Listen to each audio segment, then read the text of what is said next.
자, 우리 옆에 계신 분들하고 한번 인사 나눌까요? 잘 오셨습니다. 사랑하고 축복합니다. 잘 오셨습니다. 사랑하고 축복합니다. 반갑습니다.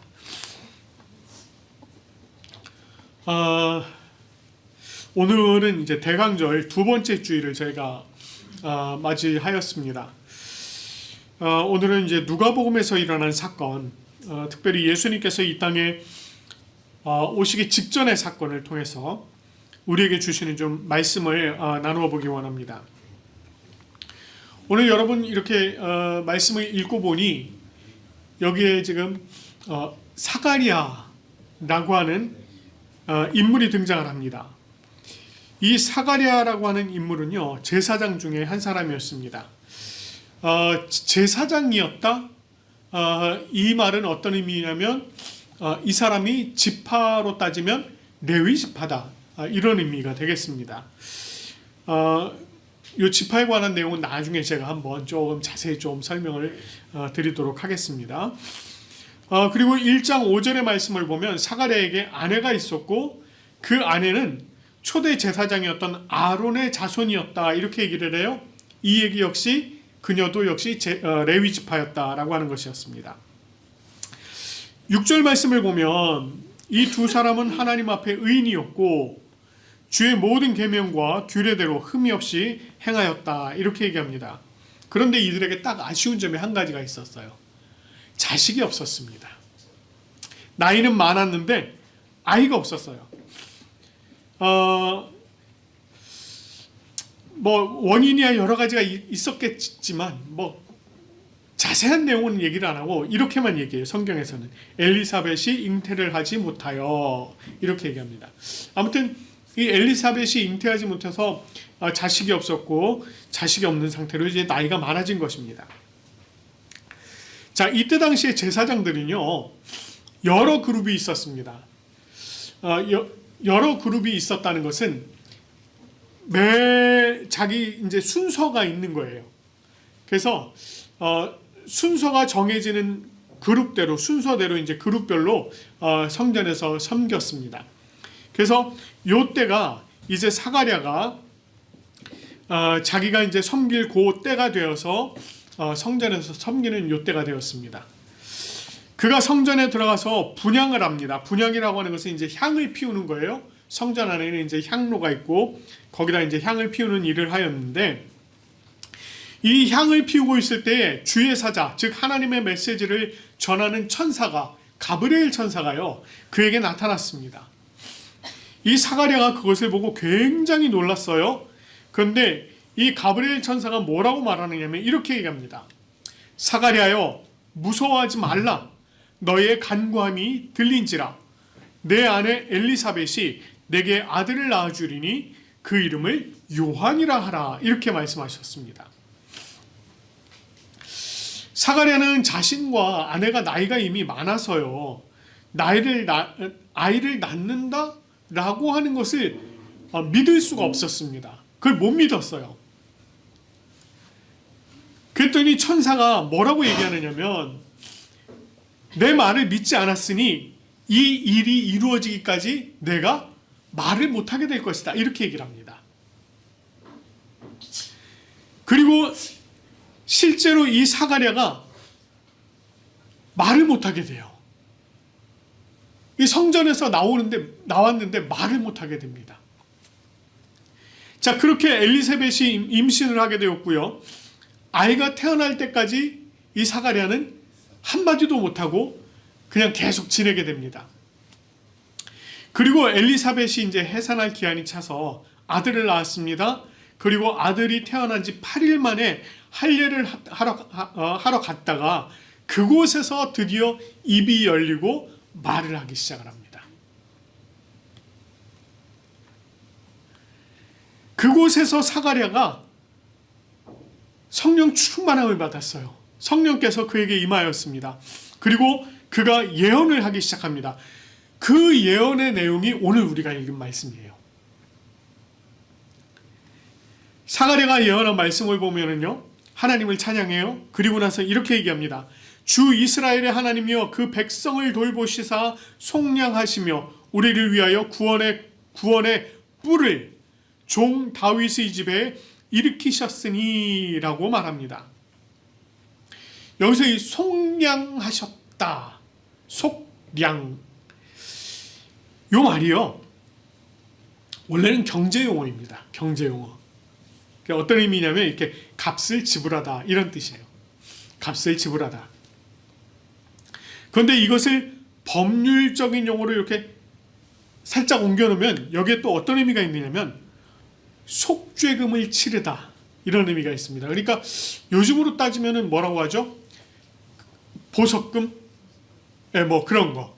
예, 그걸 얘기하는 거예요. 그러니까 돈을 지불을 하고 이제 그 죄를 이제 면하게 되는 이런 거를 얘기하는 것입니다.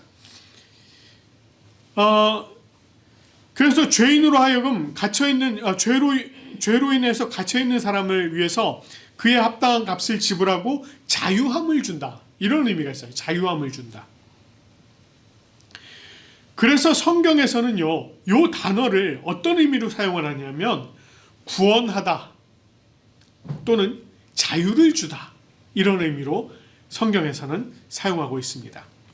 즉 하나님께서 자기 백성들을 구원하시고 그들에게 자유를 주셨다는 거예요. 그 하나님께서 이스라엘 백성들을 위해서 구원의 뿔을 일으키셨다 이렇게 표현하고 있거든요. 여러분 이제 앞으로 이제 성경을 보시면서 몇 가지 이렇게 좀 반복적으로 잘 보이는 말씀들이 좀 있을 겁니다. 뭐 예를 들어서 오른손 뭐 이런 표현이라든가 지금 이렇게 나와 있는 뿔 이런 표현, 이런 표현들이 다 어떤 의미로 쓰이느냐면 힘, 능력 이런 의미로 쓰입니다. 그리고 다윗의 집 이렇게 돼 있어요. 다윗의 계보, 다윗의 후손을 말합니다. 그러니까 하나님께서 구원의 힘과 능력을 누구의 계보를 통해서 주신다? 다윗의 계보를 통해서 주신다라고 하는 이런 얘기를 하는 거예요. 다윗은 이스라엘 백성들에게 있어서 가장 위대한 왕입니다.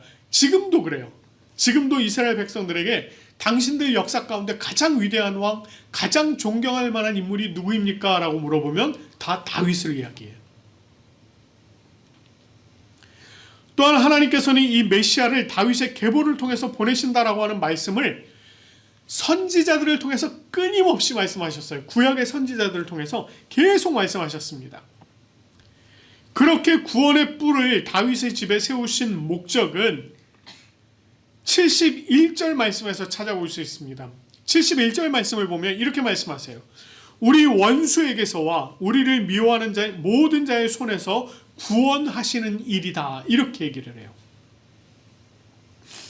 하나님께서 다윗의 자손으로 메시아를 이 땅에 보내시는 목적은 구원하시기 위한 거라는 거예요. 구원하시기 위한. 이 말을 좀 역으로 바꿔보면 이런 의미가 있습니다. 지금 이스라엘 백성들의 상태는 원수와 미워하는 자들의 손에 붙들려 있다. 이런 의미예요. 실제로 예수님께서 태어나시기 전에 이스라엘 백성들은 전부 다 지금 로마의 통치 아래에 있습니다. 로마 제국이라고 하는 그 제국의 통치 아래에 있어요. 제가 지난주에도 좀 말씀을 드렸습니다만 솔로몬 이후에요. 이스라엘 땅이 북이스라엘과 남유다로 나뉩니다. 그때 당시는 아수르 제국이 힘을 키우고 있었고 그 아수르 제국에 의해서 북이스라엘이 722년에 멸망을 당해요. 아직까지 남유다는 존속해 있어요. 근데 그 사이에 예레미야가 활동하던 그 시기에 아시리아 제국이, 아수르 제국이 바벨론에 의해서 멸망을 당하고 이 바벨론이 이스라엘, 남유다를 계속해서 칩니다. 세 차례에 걸쳐서 침공을 했고 결국은 BC 586년에 멸망을 당하게 돼요. 그리고 그 바벨론 제국 이후에 계속 제국들이 등장을 하는데 페르시아 제국이 등장을 하게 되고요. 그 다음에 또다시 헬라 제국이 등장하고요. 그 다음에 로마 제국이 등장을 하게 됩니다. 이 기간이 전체적으로 한 400년이 돼요. 그 400년 사이에 제국들이 흥망성쇠를 계속 거듭하는 겁니다. 그 기간 동안 이스라엘 백성들은 전부 다 그들의 지배 아래에 있었어요. 그들의 지배 아래에 있었습니다. 그러니까 굉장히 오랜 시간 그렇게 이방의 지배 아래에 있게 된 것이었습니다. 근데 그것뿐일까요? 그냥 단순히 뭐 제국들의 지배만 있었을까요? 그것이 아닙니다. 이스라엘 백성들이 하나님을 섬기고 영적으로 하나님을 섬기고 하나님을 경배하는 그런 백성들로 있는 것 같았지만 실제로는요, 이방 문화 속에서 이방 신들을 함께 섬기는 영적으로 아주 타락한 그런 상태였습니다.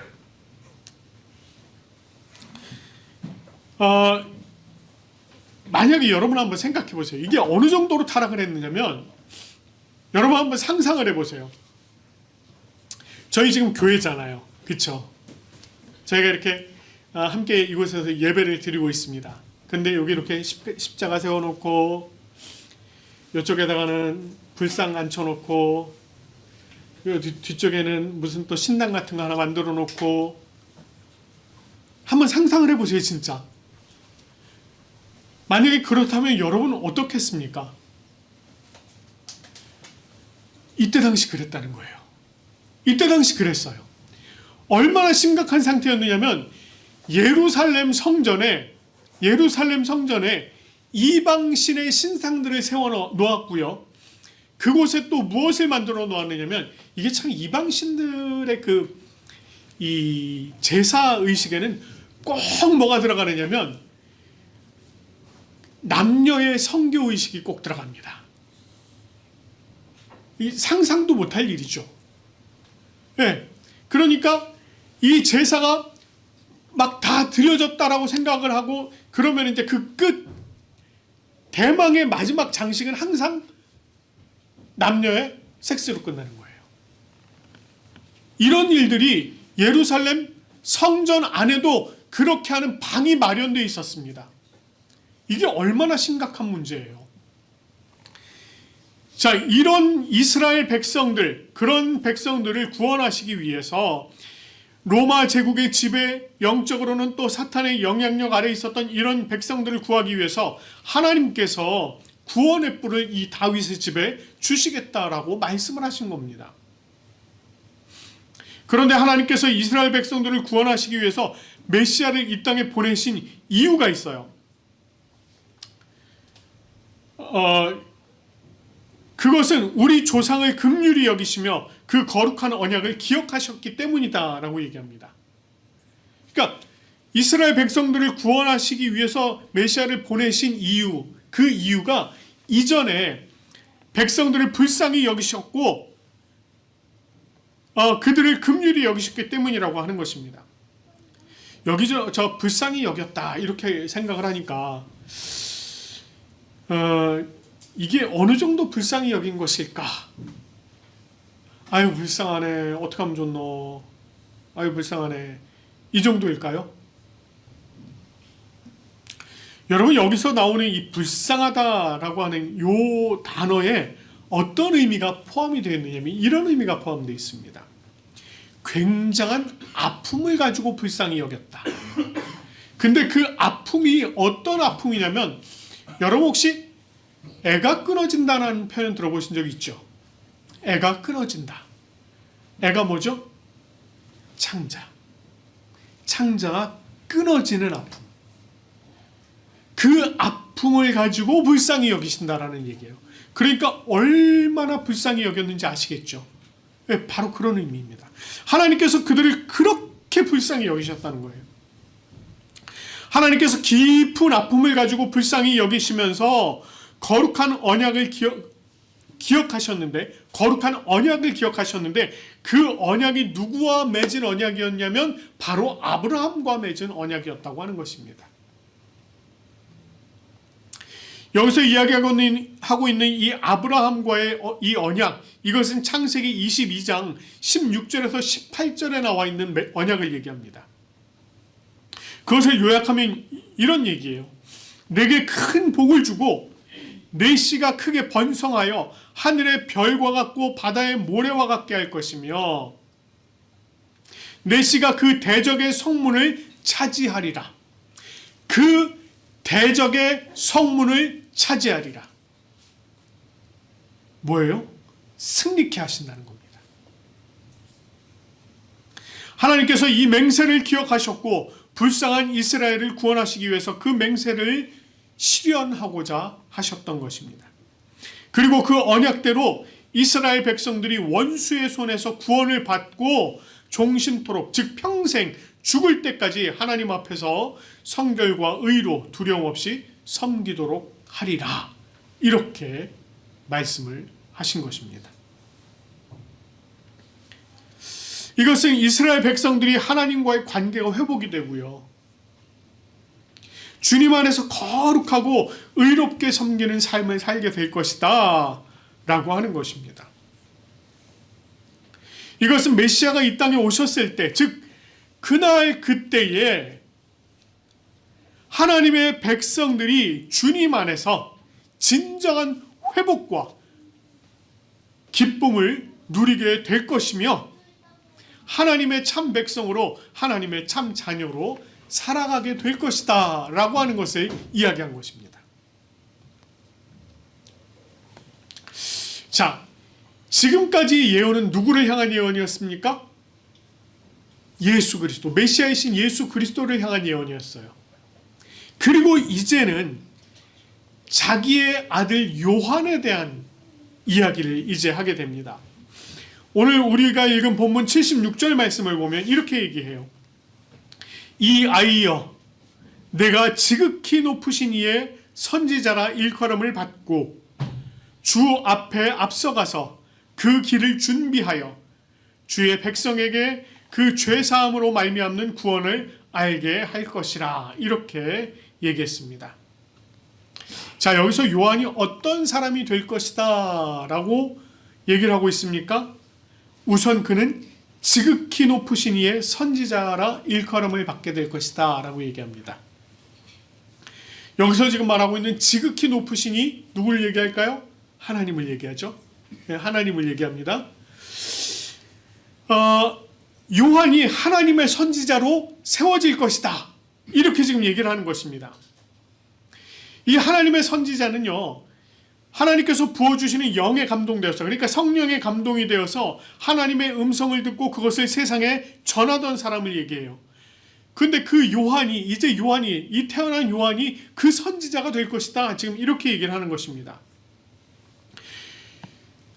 사실 구약 시대, 우리가 이제 역사서를 쭉 살펴보면 구약 BC 약 400년 이전까지, 그 이전까지는 선지자가 나온다 또는 선지자다라고 하면 오늘날로 얘기하면 그냥 목사 한 사람 정도, 많은 목사 중에 한 사람, 이렇게 그냥 생각을 할 수 있을 정도로 그냥 조금 선지자가 조금은 많이는 아니고 조금은 그래도 있었던 때였습니다. 그런데 BC 400년 이후로요, 하나님의 선지자가 뚝 끊겨버립니다. 성경에서 마지막으로 기록되어 있는 선지자가 누구냐면 말라기예요. 말라기. 우리 구약 성경 제일 마지막 성경이 말라기거든요. 그게 말라의 기록이 아니고 말라기라고 하는 사람이에요. 이 말라기라고 하는 선지자가 제일 마지막 선지자였습니다. 그 사람이 활동하던 시기가 BC 420년 전후에서 활동을 했어요. 그리고 그 말라기 선지자 이후로 하나님께서 입을 딱 닫아버리십니다. 그 전까지는 계속 선지자에게 하나님께서 말씀을 전하시고 그 선지자를 통해서 백성들에게 선포하게 하셨는데 이 이후로는 그게 딱 끊어집니다. 더 이상 이야기가 없어요. 하나님께서 말씀이 없으십니다. 그래서 이 400년 기간을 뭐라고 얘기하느냐면 침묵기다 이렇게 표현을 하기도 하고요. 또는 암흑기다 이렇게 표현을 하기도 합니다. 이렇게 오랜 하나님의 침묵의 시간을 깨는 것이 바로 요한이 된 것이에요. 하나님께서 요한을 통해서 하나님의 말씀을 다시 선포하도록 하신 것입니다. 이렇게 선지자로 세워진 요한이 앞으로 해야 할 일, 그가 해야 할 일은 주 앞에 앞서가서 그 길을 준비하여 주의 백성에게 죄 사함으로 말미암는 구원을 알게 하는 것이었습니다. 주 앞에 앞서가서 그 길을 준비한다 라고 하는 것은요, 이제 자신의 뒤에 오실 분, 그분이 사역하실 수 있도록 미리 준비한다는 것입니다. 준비한다는 것이에요. 백성들에게 죄를 회개하고 구원을 받아들이도록 선포하게 될 것이다 라고 하는 것입니다. 하나님께서 요한을 선지자로 세우시고 그로 주님의 길을 준비하도록 하신 것은 하나님의 그 긍휼로 인함이고 그 불쌍히 여기는 그 마음으로 인한 것입니다. 그래서 밝은 해가 떠올라서 어둠을 물리치고 그 빛이 곳곳에 미치듯 어두움과 죽음의 그늘이 있는 자들에게도 이 햇빛이 전해지듯 하나님의 이 긍휼의 마음이 전해질 것이다. 이렇게 얘기를 하고 있습니다. 이와 같은 사가랴의 예언과 같이요, 세례 요한이 이후에 광야에서 외치는 자가 됩니다. 그는 이스라엘 백성들을 향해서 죄를 회개하라고, 그리고 세례를 통해서 정결하게 되라고 선포합니다. 사람들이요, 그런 세례 요한을 보고 뭐라고 생각을 했냐면, 저분이 그리스도이신가? 저분이 우리를 위해서 오신 메시아신가? 이렇게 생각을 했습니다. 그렇지만 이 세례 요한은 뭐라고 얘기합니까? 자신이 그리스도가 아니라고 얘기해요. 나는 그리스도가 아니다 이렇게 얘기합니다. 나보다 더 큰 이가 이제 뒤에 오실 것이다. 나는 너희들에게 물로 세례를 주지만 그분이 오시면 그분께서는 너희들에게 불과 성령으로 세례를 주실 것이다. 이렇게 선포를 합니다. 그저 세례 요한 자신은 오실 그리스도 예수님의 길을 준비하는 자가 되어서 유대의 백성들에게 회개하고 주님 앞으로 나아올 것을 촉구한 것입니다. 말 그대로 준비하는 자의 삶을 살았습니다. 그리고 예수님께서 드디어 오셔서 예수님께서 사역을 시작하셨을 때 이 세례 요한은 아주 조용히 그냥 역사의 뒤안길로 사라져 버립니다.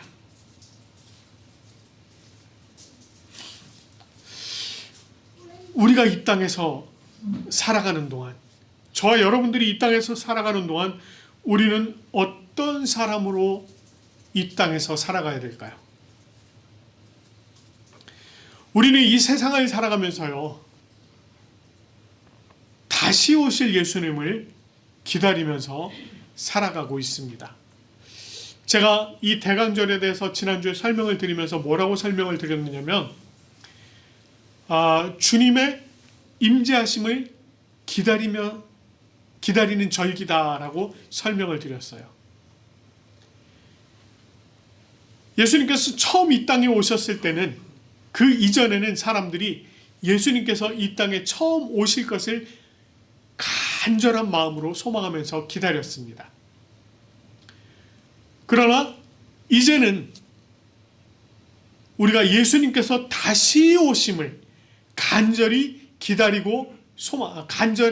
소망하며 기다리는 이 시간이 바로 이 대강절이라고 말씀을 드렸습니다. 우리가 이 땅을 살아가면서 정말 다시 오실 예수님을 기다리면서 살아가요. 그런데 그 기다림이 막연한 기다림으로만 있으면 될까요? 그러면 안 된다는 것입니다. 여러분, 감나무 아래서 감을 올려다 보면서 저 감이 언제 떨어질까? 입만 벌리고 그냥 막연히 기다리고 있으면 될까요? 제일 좋은 방법은 뭡니까? 저게 익었으면 내가 직접 따는 게 제일 좋잖아요. 그걸 따려면 어떻게 해요? 이것저것 준비를 해야 될 거 아닙니까? 우리는 다시 오실 예수님을 기다리는 자들로서 그 예수님께서 다시 오실 길을 준비하는 삶을 살아야 합니다.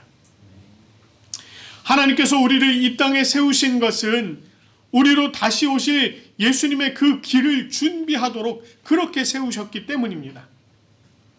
우리는 누군가에게 복음을 듣고 마음의 변화를 받아서 지금 이 자리에 나와 있는 거예요. 그런 의미에서 우리에게 복음을 전한 그 사람, 저와 여러분에게 복음을 전했던 그 사람은 예수님의 다시 오실 길을 예비하고 준비하는 삶을 살고 있었다는 것입니다. 마찬가지로 우리가 이 땅에 세워진 것은 다른 이들에게 복음을 전하고 자신의 죄를 회개하고 주님 앞으로 나아올 수 있도록 인도하는 그런 인도자의 삶을 살도록 하셨다는 것입니다. 우리가 예수님의 길을 준비하는 자로 살아야 한다는 것이에요. 오늘날 우리가 이 세상을 바라보면서요, 참 어두워졌다라고 얘기를 많이 합니다. 어두워진 세상이다, 이렇게 얘기를 해요. 이 세상을 바라보면서 참 많이 썩었다, 이런 표현도 씁니다. 그것은 영적으로 어두워진 상태, 영적으로 썩어져 버린 상태, 이것을 얘기하는 것입니다. 이렇게 영적으로 어두워진 이 세상에 우리를 세워놓으시고 예수님께서 뭐라고 그러셨냐면 이렇게 얘기하셨어요. 너희는 세상의 빛이라. 너희는 세상의 소금이라. 이렇게 말씀하셨습니다. 세상의 빛으로 우리를 세우셨고 우리로 하여금 주님의 오실 길을 예비하도록 하셨습니다. 우리가 이 땅을 살아가면서 세례 요한과 같은 그런 삶을 살아가기 바랍니다. 세례 요한이 이 땅 가운데 회개할 것을 선포하고 주님 앞으로 나아올 것을 선포하였던 것처럼 우리 역시 이 땅을 바라보며 어두워진 세상 가운데 있는 이들이 빛 가운데로 나올 수 있도록, 그 죄 가운데서 떠날 수 있도록, 회개할 수 있도록 선포하고 많은 이들이 주님 앞으로 나올 수 있도록 힘쓰고 애쓰며 기도하고 사역하는 우리들의 모습들이 되어지길 간절히 축원합니다.